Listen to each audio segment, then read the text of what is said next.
जय Hind and hello guys, स्वागत है आपका आपके अपने YouTube चैनल ज्ञानदेह होस्ट में। और इस वीडियो में मैं आपको बताने वाला हूं भारत हैवी इलेक्ट्रिकल्स लिमिटेड यानी कि BHEL engineer trainee and supervisor trainee भर्ती 2025 ऑनलाइन फॉर्म के बारे में कि कैसे आपको इस भर्ती का फॉर्म फिलअप करना है। यहां पर गाइज आपको रसन से लेकर प्रिंट तक स्टेप बाय स्टेप पूरी जानकारी दी जाएगी, जिससे कि आप इस फॉर्म को बिना किसी मिस्टेक के भर पाएंगे। इसलिए आपको वीडियो को पूरा देखना है। गाइज अगर आपने अभी तक वीडियो को लाइक शेयर नहीं किया कर दीजिए, और चैनल के ऊपर नए हैं तो चैनल को सब्सक्राइब करके बेल आइकन ऑन कर लीजिएगा।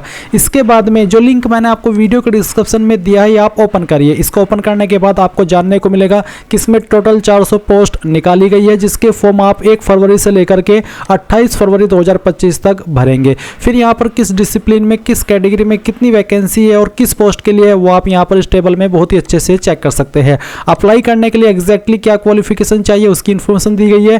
एप्लीकेशन फीस किस कैटेगरी को क्या पे करनी होगी वो आप यहां पर चेक कर सकते हैं। एंड ये सभी जानकारी चेक करने के बाद आप यहां पर ऑफिशियल नोटिफिकेशन PDF के ऊपर क्लिक करके इस ऑफिशियल नोटिफिकेशन से भी पूरी की पूरी जानकारी ऑफिशियल वे में चेक कर सकते हैं। अब ये सभी जानकारी चेक करने के बाद में अगर आपको लगता है कि आप इसमें एलिजिबल है और आपका इंटरेस्ट है फॉर्म को भरने का, तो आप कैसे भरेंगे। इसके लिए आप इंपॉर्टेंट लिंक के सेक्शन से अप्लाई ऑनलाइन लिंक ओपन करेंगे और आपके सामने ये वाली वेबसाइट आ जाएगी।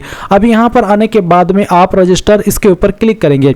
फिर आपके सामने इस तरह से प्रोसेसिंग होगी, जहां पर आपको ब्राउजर रिकमेंड किए जाएंगे। तो आप नीचे की तरफ आइए और अब आप इसमें अपनी पोस्ट सिलेक्ट कर लीजिए। आपको किस पोस्ट पर किस डिसिप्लिन में अप्लाई करना है वो यहां से सिलेक्ट कर लेना है। सभी डिसिप्लिन और सभी पोस्ट यहां पर आपको दी गई है। सभी डिसिप्लिन पर अप्लाई करने का तरीका सेम रहेगा। फिर आते हैं कैंडिडेट एप्लीकेंट फुल नेम। तो जो भी आपका पूरा नाम है वो आप 10th के सर्टिफिकेट के अकॉर्डिंग यहां पर भर दीजिए। फिर आपको यहां पर आपका मोबाइल नंबर डालना है जो कि आप रजिस्टर करना चाहते हैं। उस नंबर को दोबारा डाल करके यहां पर वेरीफाई करना है। कंफर्म मोबाइल नंबर के सेक्शन में अल्टरनेट मोबाइल नंबर के अंदर कोई अन्य नंबर आप देना चाहते तो आप डाल देंगे, नहीं तो आप चाहे तो इस ऑप्शन को खाली भी छोड़ सकते हैं।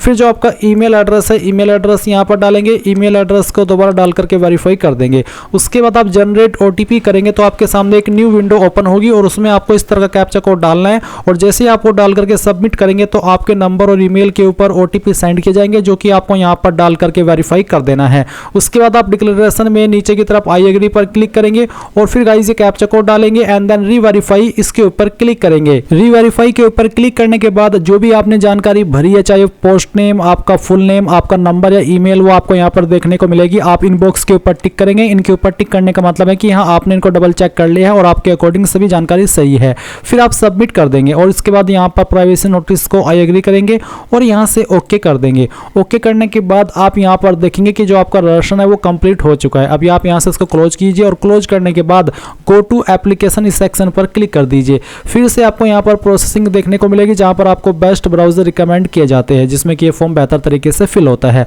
अब आप नीचे की तरफ आइए और बाकी की इन्फॉर्मेशन अपनी कंप्लीट कीजिए। तो यहाँ से आपका जो जेंडर है, मेल फीमेल या ट्रांसजेंडर, वो आपको सिलेक्ट कर लेना है। फिर गाइज यहाँ पर जो आपकी डेट ऑफ बर्थ है वो आपको सिलेक्ट कर लेनी है, पहले ईयर फिर मंथ और उसके बाद में डे। देन इसके बाद आप देखेंगे nationality a citizen of India, अगर आप इंडियन है तो आप इसको टिक कर दीजिए। फिर आपसे पूछा है कि क्या आप 1/1/1980 से लेकर के 31/12/1989 के बीच जम्मू एंड कश्मीर के निवासी थे। अगर हाँ तो यस, नहीं तो आप नो करेंगे। फिर आपकी रिजर्वेशन कैटेगरी कौन सी है, caste category, general, OBC, EWS, SC, ST जो भी है वो आप सिलेक्ट कर लीजिएगा। फिर यहाँ पर पर्सनल डिटेल आपके सामने आती है, तो आपको आपका फादर नेम एंटर करना है। ये आप यहाँ पर 10th के सर्टिफिकेट के अकॉर्डिंग ही एंटर कीजिएगा।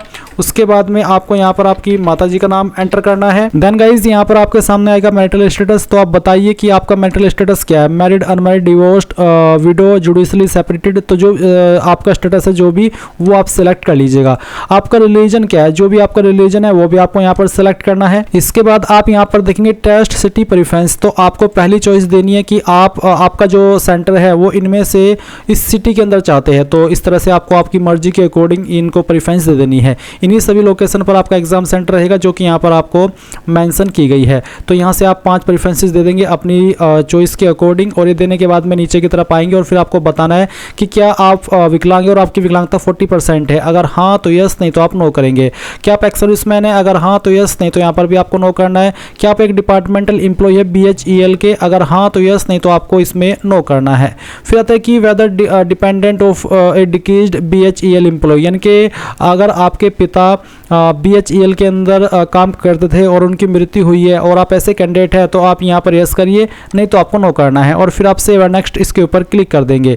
और अभी आपके सामने यहाँ पर कम्युनिकेशन डिटेल यानी कि एड्रेस की इन्फॉर्मेशन आ जाएगी। पहले आप कोरस्पोंडेंस एड्रेस यानी कि प्रेजेंट एड्रेस भरेंगे, तो जो आपका एड्रेस है वो आप यहाँ पर लाइन 1 और 2 के अंदर भर दीजिए। उसके बाद में कंट्री इंडिया सेलेक्ट कर लेंगे, स्टेट यहाँ पर आपकी जो भी है वो आप सेलेक्ट कर लेंगे, डिस्ट्रिक्ट आपकी कौन सी है वो भी आपको यहाँ पर सेलेक्ट कर लेनी है और फिर आपको आपका पिन कोड यहाँ पर डाल देना है। उसके बाद में क्या आपका प्रेजेंट और परमानेंट एड्रेस एक है, अगर एक है तो आप यहाँ पर इस वाली लाइन के नीचे यस कर दीजिएगा। अगर अलग अलग है प्रेजेंट और परमानेंट एड्रेस तो आप नीचे अपना परमानेंट एड्रेस भर दीजिएगा, क्योंकि ऊपर आपने कोरस्पोंडेंस एड्रेस में अपना प्रेजेंट एड्रेस अभी भरा है। उसके बाद आप सेव एंड नेक्स्ट के ऊपर क्लिक करेंगे। अब आपके सामने क्वालिफिकेशन एंड एक्सपीरियंस का सेक्शन आ चुका है। तो सबसे पहले आप यहाँ पर 10th की इन्फॉर्मेशन भरेंगे। 10th आपने किस बोर्ड से किया उस बोर्ड का नाम लिखिएगा, फिर किस साल के अंदर आपने पास कर ली थी वो साल भी आपको यहाँ पर सेलेक्ट कर लेना है और फिर यहाँ से आपका मंथ और उसके बाद में day, then institute name, school name. तो जहाँ से भी आपने की है उसका नाम आपको यहाँ पर एंटर करना होगा, पूरा नाम आप यहाँ पर डाल दीजिएगा। सब्जेक्ट आपके पास क्या क्या थे, एक एक करके सभी सब्जेक्ट के नाम यहाँ पर आपको लिख देने हैं जो भी आपके पास 10वीं के अंदर थे। मैं यहाँ पर 3 सब्जेक्ट डेमो के लिए लिखा हूँ, पर आपको आपके 5 या फिर 6 सब्जेक्ट जो भी थे वो यहाँ पर उन सभी के नाम लिखने हैं। फिर नंबर किसके अंदर थे, परसेंटेज या CGPA, जिसके अंदर भी थे वही आप सिलेक्ट कर लीजिए। अगर परसेंटेज तो बताना कि कितने नंबर आपको आए थे और कितने में से आए थे वो आप मैक्सिमम मार्क्स में लिख देंगे और परसेंटेज आपकी कैलकुलेट कर ली जाएगी। अब आपको सेम तरीके से आपकी 12वीं की इन्फॉर्मेशन देनी है। 12वीं आपने किस बोर्ड के द्वारा किया उस बोर्ड का नाम देना है, कब आपने आपकी 12वीं पास कर ली थी वो साल आप यहाँ पर सेलेक्ट कर लेंगे। इसी तरह से जैसे कि आपने 10वीं की इन्फॉर्मेशन भरी, फिर आपको यहाँ पर आपके स्कूल कॉलेज का नाम बताना है जहाँ से आपने आपकी जो 12वीं है वो की है। उसके बाद में आप देखेंगे सब्जेक्ट्स, तो आपको सेम तरीके से आपके जो भी आपके पास जो भी 12वीं के अंदर सब्जेक्ट थे उन सभी के नाम आपको एक एक करके यहाँ पर लिख देने हैं। इसके बाद यहाँ पर आपको बताना कि नंबर किसके अंदर है और फिर अगर परसेंटेज है तो बताना है कि कितने नंबर आपको आए थे और कितने में से आए थे वो आप मैक्सिमम मार्क्स में भरेंगे, परसेंटेज आपकी कैलकुलेट कर ली जाएगी। अब आती है एसेंशियल क्वालिफिकेशन, यानी कि जिस भी पोस्ट पर जिस भी डिसिप्लिन पर अप्लाई करने के लिए आप एलिजिबल है या फिर अप्लाई कर रहे हैं तो उस पर अप्लाई करने के लिए जो जरूरी क्वालिफिकेशन चाहिए वो आपको यहाँ पर क्वालिफिकेशन टाइप वाले सेक्शन में देखने को मिल जाएगी। फुल टाइम रेगुलर डिप्लोमा है या फिर full time diploma for departmental candidate, तो जो भी है बेसिकली आपके पास वो आप सिलेक्ट कर लीजिएगा। ये सेकंड वाला ऑप्शन डिपार्टमेंटल कैंडिडेट के लिए रखा गया है। उसके बाद आता है इंस्टीट्यूट नेम, यूनिवर्सिटी नेम, तो कहाँ से आपने की है वो इंस्टीट्यूट या फिर आपको यूनिवर्सिटी का नाम यहाँ पर एंटर कर देना है। इसके बाद में स्पेशलाइजेशन, तो आप यहाँ पर स्पेशलाइजेशन भी देख लेंगे क्योंकि जिस डिसिप्लिन पर आप अप्लाई कर रहे हैं वही आपको स्पेशलाइजेशन यहाँ पर देखने को मिलेगा। डेट ऑफ पासिंग, कब आपने क्वालिफिकेशन पास कर ली थी वो डेट आपको यहाँ पर सिलेक्ट कर लेनी है, जैसे कि मैं आपको सिलेक्ट करके दिखा रहा हूँ। फिर किसके अंदर नंबर है वो आप सिलेक्ट कर लेंगे, कितने नंबर आपको आए थे ये नंबर भी मैं आपको यहाँ पर डेमो के लिए फिल करके दिखा रहा हूँ। आप आपकी रियल टोटल नंबर डालिएगा सभी ईयर के मिला करके और फिर मैक्सिमम मार्क्स और उसके बाद में परसेंटेज आपकी आ जाएगी। एडिशनल क्वालिफिकेशन, कोई अन्य क्वालिफिकेशन अगर आपके पास है तो आप उसके बारे में यहाँ पर लिख देंगे। उसके बाद आती है पोस्टिंग प्रेफरेंस, तो आप किसको किस नंबर पर प्रेफरेंस देना चाहते हैं अगर आपका सिलेक्शन हो जाता है। तो यहाँ पर आपको काफ़ी सारी लोकेशन देखने को मिल रही है जिसको आपको प्रेफरेंस देनी है, जिस नंबर पर वो आपको यहाँ पर अपनी मर्जी के अकॉर्डिंग सेलेक्ट कर लेना है। ऐसे ही जैसे कि मैं आपको यहाँ पर सेलेक्ट करके दिखा रहा हूँ, इसमें आपकी फुल्ली मर्जी है जिसको आप जिस नंबर पर रखना चाहते हैं आप प्रेफरेंस के रूप में। तो यहाँ से एक एक करके आपको सभी प्रेफरेंसेस दे देनी है, जैसे कि अब मैं यहाँ पर दे रहा हूँ और सभी को आपको देना है। ऐसा नहीं है कि आप कुछ छोड़ सकते हैं, आपको सभी को प्रेफरेंस यहाँ पर देनी ही होगी। इसके बाद आप यहाँ पर देखेंगे इंटरव्यू प्रेफरेंस डिटेल, तो please give your interview preference, तो इंटरव्यू आप यहाँ पर कहाँ देना चाहते हैं, नॉर्थ वेस्ट लोकेशन या फिर साउथ वेस्ट, तो जिसमें भी आप रखना चाहते हैं अपना इंटरव्यू लोकेशन में वो आप सिलेक्ट कर लीजिएगा। फिर आती है एक्सपीरियंस डिटेल, तो अगर आपके पास कोई एक्सपीरियंस है और आप देना चाहते हैं तो आप नेम ऑफ दी ऑर्गेनाइजेशन के अंदर उस कंपनी का नाम या उस बंदे का नाम देंगे जहाँ पर आपने काम किया है। टाइप ऑफ ऑर्गेनाइजेशन, किस तरह का ऑर्गेनाइजेशन था, PSB, government, PSU, CPSC, private या अदर, जो भी था वो बता दीजिएगा, सिलेक्ट कर लीजिएगा। पोस्ट हेल्ड, किस पोस्ट पर रहकर के काम किया वो आप यहाँ पर लिख दीजिएगा। कब आपने जॉब ज्वाइन की थी वो आप डेट सेलेक्ट कर लेंगे स्टार्ट डेट ऑफ सर्विस में, और कब तक आपने जॉब की थी वो आपको यहाँ पर डेट सेलेक्ट करनी है। आपका पे स्केल या फिर सीटीसी कितना था वो बताएंगे। ब्रीफ वर्क एक्सपीरियंस, थोड़ा शॉर्ट में किस तरह का काम आप करते थे वो आप बता देंगे, और एम्प्लॉयमेंट टाइप क्या था, रेगुलर बेस था या कॉन्ट्रैक्ट बेस, वो आप बताएंगे और उसके बाद इस जानकारी को ऐड कर देंगे। नहीं नहीं है एक्सपीरियंस तो आप नीचे आइए और सेव एंड नेक्स्ट के ऊपर क्लिक कर दीजिए।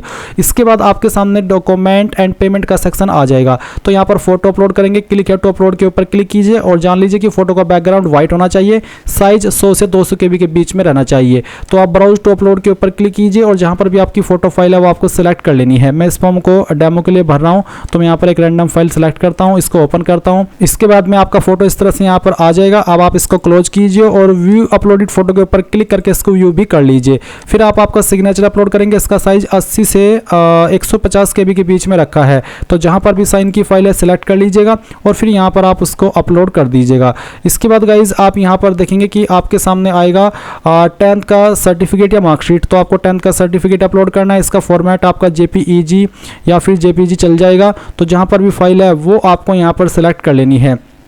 और उसके बाद में गाइज यहाँ पर मैं एक बार आपको इसको अपलोड करके दिखाता ही हूँ। तो इस तरह से आपके सामने फाइल आएगी, आप सिलेक्ट कर लीजिएगा, ओपन कीजिएगा और आपकी फाइल यहाँ पर इस तरह से अपलोड हो जाएगी। उसके बाद आप इसको क्लोज करके व्यू कर लेंगे। फिर आप यहाँ पर एसेंशियल क्वालिफिकेशन सर्टिफिकेट यानी कि जो आपकी डिग्री क्वालिफिकेशन है वो आप अपलोड करेंगे। अगर आप SC ST OBC है तो आप कास्ट सर्टिफिकेट यहाँ पर अपलोड करेंगे। उसके बाद आप choose your online payment mode में आप यहाँ पर ऑनलाइन सेलेक्ट कर लेंगे। डिक्लेरेशन आप यहाँ पर देखेंगे, इन सभी के ऊपर टिक करेंगे और टिक करने के बाद यहाँ पर एक कैप्चा कोड डालेंगे और प्रीव्यू के ऊपर क्लिक करके जो भी जानकारी भरी है उसको चेक कर लेंगे। तो गाइज यहाँ पर जब आप प्रीव्यू करके अपनी जानकारी चेक करें तो आपको बहुत ही अच्छे से चेक करनी है, क्योंकि बाद में आपको एडिट का मौका नहीं मिलेगा। जब आपको लगे कि यहाँ सभी जानकारी सही है और कोई भी मिस्टेक नहीं है स्पेलिंग की भी, तो आप यहाँ पर सबसे लास्ट में आएंगे और ओके कर देंगे और ओके करने के बाद सबमिट करेंगे और फिर यहाँ से आपको आई एग्री कर देना है। आई एग्री करने के बाद आपको पेमेंट के पेज पर ट्रांसफर किया जाएगा। आपके सामने इस तरह से इंटरफेस आएगा जहाँ पर आप credit card, debit card, net banking, wallet, UPI, NEFT, RTGS यानी कि सभी माध्यम देख सकते हैं। तो जिस भी माध्यम से आपको फीस जमा करनी है वही माध्यम आप सिलेक्ट कर लीजिएगा और जैसे ही आप यहाँ पर किसी भी माध्यम का इस्तेमाल करके अपनी एप्लीकेशन फीस जमा करेंगे और वो जमा हो जाएगी, वो अकाउंट से कट हो जाएगी और यहाँ पर अपडेट हो जाएगी, तो आप अपने फॉर्म का फाइनल प्रिंट आउट ले पाएंगे। अगर फीस अकाउंट से कट हो जाती है और वेबसाइट के ऊपर अपडेट नहीं होती तो आपको 24 से 48 घंटे का वेट करना है। इस समय के अंदर है तो फीस अपडेट होगी या आपको रिफंड होगी। तो कहने का ये मतलब है कि तुरंत दोबारा से फीस आपको जमा नहीं करनी है, नहीं तो ऐसे में दोनों बार की फीस चली जाएगी। सो ये थी आपकी BHEL supervisor trainee and engineer trainee भर्ती 2025 ऑनलाइन फॉर्म के बारे में। आई होप आपको जानकारी पसंद आई होगी। So thanks for watching. जय हिंद।